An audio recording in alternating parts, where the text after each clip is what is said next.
G'day and welcome to the GameFace Footy Show. I'm Russell Robertson and we're going to be doing the SFNL Division 4 Footy Show. I'm excited to bring it to you right here at GameFace HQ. We're in studio numero uno, where all the action goes down. There is so much action on it. G'day to you first, Will, because you're part of all of this, so we don't really need to say g'day to you too much. You're part of all the shows. How are you, mate? Yeah, living the dream, mate. How's yourself? Yeah, you're very good. We've got to talk about something that's a little bit sensitive. A fellow panel member has had a massive week. Paddy Cook, how are you, mate? I've been better, mate. Been better, but, you know, life goes on, so... Right. Yes, well, let's explain a little bit about what's going on. Paddy Cook resigns from the Lightning, mate. Tell us a little bit about what's happened.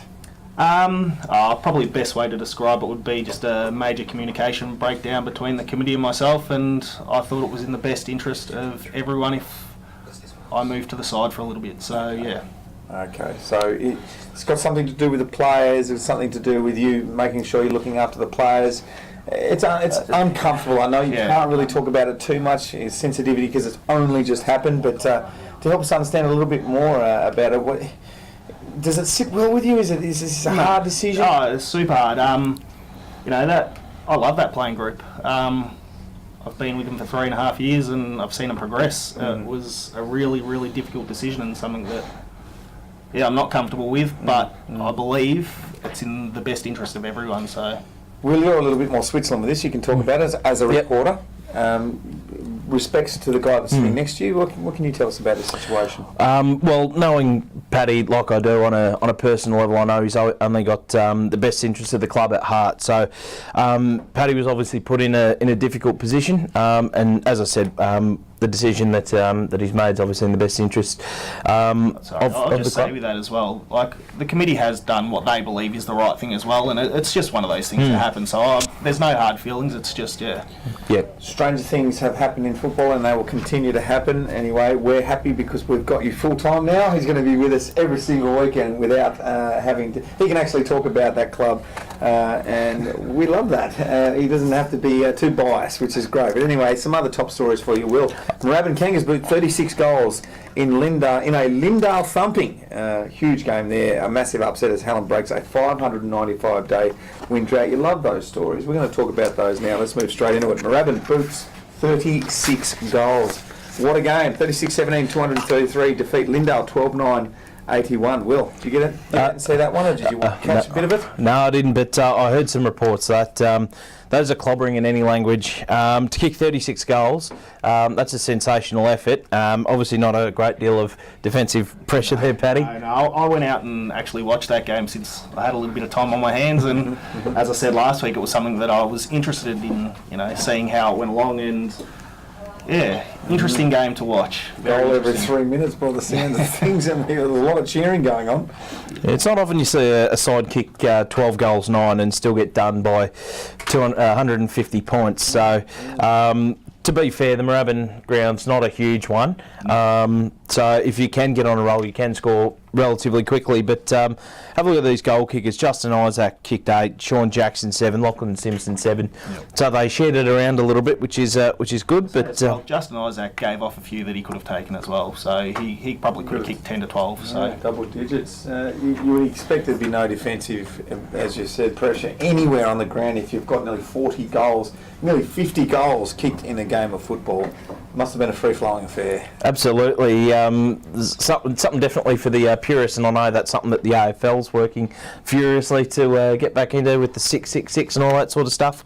Obviously, free-flowing footy, high-scoring, that's what the crowds want to see, isn't it, Paddy? Yeah, it was. It was good to watch, but there was definitely no defensive pressure on either side. So who gets the 3 votes in a game like this? Is it the goal kicker? Is it coming out of the middle? Hostelek obviously had a great game. Hostelek was for me. He was the ruckman, much undersized. The Lindale ruckman was Moorabbin's old ruckman, and he's a big boy, a very big boy. In the first 5 hit-outs of the game, I'd say that he had completely in control, but Hostelek just battled, and then after that just took control and really outworked his opponent and was just everywhere. So for me, he was best on ground. He's a terrific footballer, Hostelek, and Zanek Hostelek, and he doesn't get as much of the credit as he probably should. But it was supposed to be a bit of an interesting game between these two clubs who had a few players swap sides in the off season. Interestingly, the former Moorabbin captain, Dylan Bone, went across to Lindale, booted three of their 12. Yeah, I sort of thought him and Trevor seemed, in the first half anyway, because Trevor didn't come back on, to my knowledge, after half-time. They seemed to get in each other's space a little bit. Dylan worked up the ground a lot more, played midfield and wing and forward, but worked right up the ground and then sort of worked his way back forward with the ball coming into it. But yeah, they seemed to crowd each other's space a little bit. So Yeah. Not great signs though for Lindale, Will. I would have thought this early in the season, round one, you want to set a bit of a standard for the rest of the year. To get thumped like that, they'd be licking their wounds today, wouldn't they? Not ideal, obviously, but look, you can't really sort of write off a whole season based on one round one showing. They'll bounce back, or at least they'll certainly look to bounce back, but take nothing away from Moorabbin, who were absolutely tremendous on the day. They were another side that probably battled a little bit in Div 4 last year, and from their point of view, great to kick the season off on a positive note. Paul Yule taking the reins again as coach down there. Great first up start for him. yeah, it was kick 3 as well, I think. Quite a big boy as well, so may form a difficult matchup for some sides coming into the season as well. So Good stuff. Let's move on to the next news story, and it's a good one, especially for Hallam. First win in 595 days. Now that is a long time without a win. I'm sure they sung the song with gusto after that one. Absolutely tremendous for the Hallam Footy Club, and you never like to see sides struggle. I went through all of last year winless. The closest they got was a 1-point defeat at the hands of Heatherton, and we covered that for 88.3 last year, and that one went down to the wire. A kick in the final seconds, I think it was from the captain, Tom Bradley, just wide of the mark. That's a metre to the left, that's a goal, and they win by 4 points. It's a game of inches footy, but fast forward to last Saturday, and probably no prouder man in Australia than that man, Tom Bradley, who was absolutely elated. Huge way to kick off the year after the season before, so that's massive for them as a club, and it's good for the competition, really. It shows that, with them knocking off CPL, that maybe they're right up there, and maybe they've made some huge improvements across the off-season, so it's good. It's really good. Absolutely. You and I sat here this time last week, Paddy, and we both said, you know what, CPL are probably looking likely, or at least the most likely side to go all the way and lift that cup at the end of the year, and they've been touched up in round one, both seniors and reserves, well, they got something to work on. I guess they didn't see that coming. No, I don't think they saw that coming at all. I spoke to Kane from CPL today, and I think he copped a bit of a shock, but knowing him, they'll bounce back very well next week. So absolutely they will. Well, Hallam are very happy. Tom Bradley is the captain of that club, and Will was lucky enough to get out and having a bit of a catch up with him. Let's have a look at that now. G'day guys, Will from GameFace here, and I'm down at the Hallam Footy Club this morning. A big night for the Hallam Footy Club last night, celebrating their first victory in 595 days. And I'm joined by one of the stars of that victory, in the senior captain, Tom Bradley. Teddy, how was the victory? What were the players like after the final siren? Ecstatic. They were over the moon. Definitely been a while, so odd feeling getting it, but yeah. Really happy with it. Hey, talk us through the game. Obviously, it's been a while since you tasted victory. Those last sort of 10 minutes, run us through those. The last 10 minutes, obviously, looking at the scoreboard and couldn't believe it, to be honest. We were looking pretty good by then, and sort of thought we're home. So just looking at the scoreboard by then, I was like, gee, we're on here, we're in. So good feeling to actually be up and be on the other end of a win, obviously. So. Odd feeling, not used to it, but hopefully get a few more. So, you're a player that's Hallam through and through. You've been at the club a while. How long? 16 years now. 16 years, a junior, all the way through. And your first season as captain. How does it feel to sort of finally get the senior captaincy? Must be a bit of an honour for you. Yeah, it's good. Just obviously leading the boys out each week. This year's going to be good. Definitely something I've wanted to do for a while. So to finally do it's an honour. So. Yeah, nice one. And I've heard from a couple of your teammates that part of the reason for your victory may have been the GameFace Footy Show tipsters writing you off. Can you confirm? Yeah, can confirm. A few boys are upset with the tips, so put a fire up them to get back at it. So yeah. Yeah, the guys told me all about it on the gate when I came in. So obviously a massive day for the club.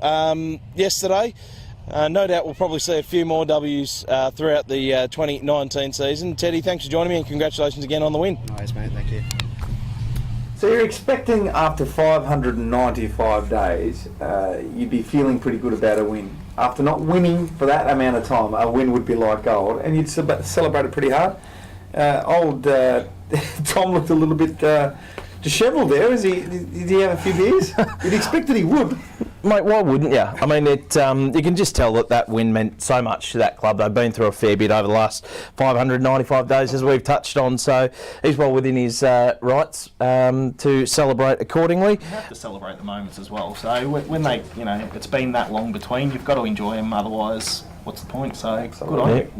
I caught up with him the Sunday after the big day, and he was on the waters. It was on the waters that day. They had to their credit, they had a car show as a fundraiser that day, which is I thought a pretty good idea as a club fundraiser. And full credit to the players for backing that up. I know we're there at the crack of dawn to help set up and do everything. So.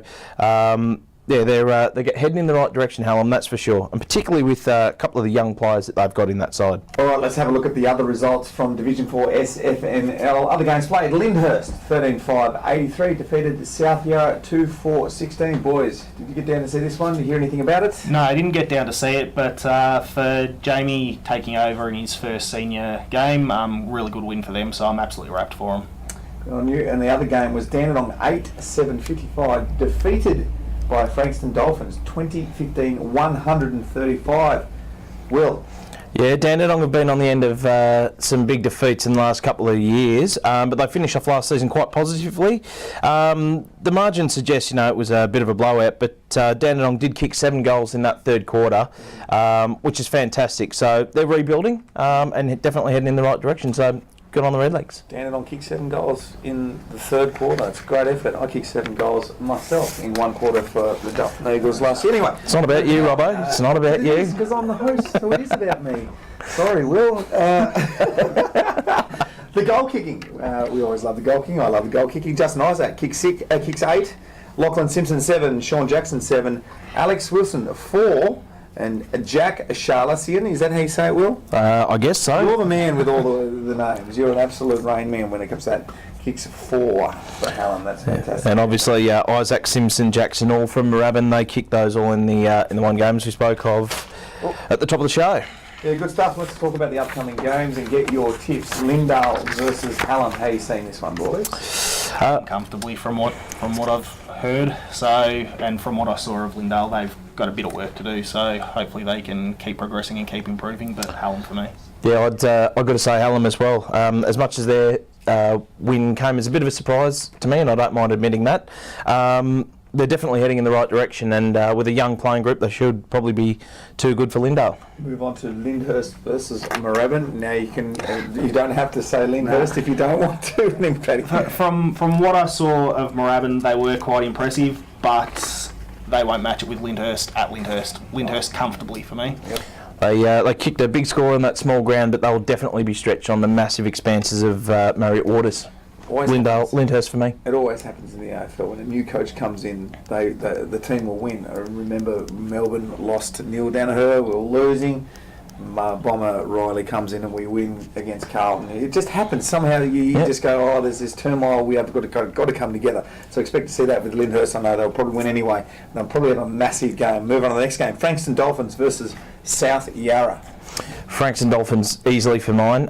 South Yarra probably struggling a little bit at the minute. Frankston Dolphins definitely going to be up there towards the end of the year. So Dolphins for mine. Dolphins comfortably. Yeah. Too easy. Frankston Dolphins. Moving on. Karen Patterson Lakes versus Dandenong. Shocked last week, the Karen Patterson Lakes boys, but they'll bounce back in style. They'll win this quite convincingly, I think. I think so as well. Dandenong a bit more competitive last week than what they had been previously, but I think CPL comfortably. Guys, that's been the show. Thanks very much, Paddy, for coming in on such a difficult week for you. On a serious note, I know we like to have a little bit of fun here with the SFNL Division 4 footy show here at GameFace. Tough week for you. We wish you all the best with your football journey. I'm sure Lyndhurst Lightning will worse off not having you around, but I'm sure you'll be back at the club sometime soon and looking after those guys again, because it's all about those players, like you said, and I'm sure they'll miss you. Thanks for coming in, mate. Cheers, And of course, we wish the Lyndhurst Football Netball Club all the very best moving forward. Difficult situation for them, but yeah, they'll make the most of it. Thanks to our wonderful sponsors here at GameFace. That has been the GameFace Footy Show for SFNL Division 4. We will see you next week with some more action from this division.